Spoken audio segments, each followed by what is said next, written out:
હાલ એક ભયંકર આગાહી સામે આવી છે। આજકાલ જાપાનમાં 5 જુલાઈની તારીખ અંગે ખાસ ચર્ચા ચાલી રહી છે। આનું કારણ મંગા કલાકાર યો ત્સુકી દ્વારા તેમના 1999ના પુસ્તક ધ ફ્યુચર ઓફ શોમાં કરવામાં આવેલી આગાહી છે। અને ત્સુકીએ દાવો કર્યો હતો કે 5 જુલાઈએ જાપાનમાં એક વિશાળ સુનામી આવશે, જે 2011ની તોહોકુ દુર્ઘટના કરતાં પણ વધુ વિનાશક હોઈ શકે છે। જાપાનમાં યોર તાત્સુકીને ઘણીવાર જાપાનીઝ બાબા વેંગા તરીકે ઓળખવામાં આવે છે। તેમણે અગાઉ કોરોના વાયરસ, પ્રિન્સેસ ડાયનાનું મૃત્યુ અને 2011ના ભૂકંપ, સુનામી સહિત અનેક મોટી ઘટનાઓની સફળતાપૂર્વક આગાહી કરી છે।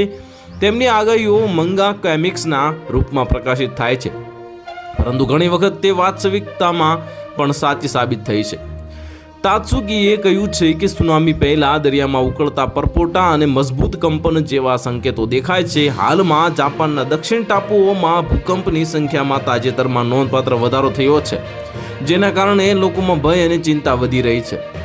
5 જુલાઈના રોજ સુનામીની આગાહીઓ વચ્ચે ટોકારા ટાપુઓના અકુસેકીજીમા ટાપુ પર પણ ભૂકંપની ઊંચી આવર્તન જોવા મળી રહી છે। અને આ 21 જૂનથી 1 જુલાઈ 2025 સુધીમાં અહીં કુલ 736 ભૂકંપ આવ્યા છે, જેમાંથી 50થી વધુ ભૂકંપ એટલા જોરદાર હતા કે લોકો તેમને અનુભવી શકતા હતા। તો હાલ માટે આટલું જ। મળીશું નવી અપડેટ સાથે। જો તમને અમારા વિડીયો પસંદ આવતા હોય તો વિડીયોને લાઇક કરી દેજો, ચેનલને સબસ્ક્રાઇબ કરી બાજુમાં આવેલા બેલ આઇકનને દબાવી દો, જેથી તમને આવા સમાચારની અપડેટ મળતી રહે।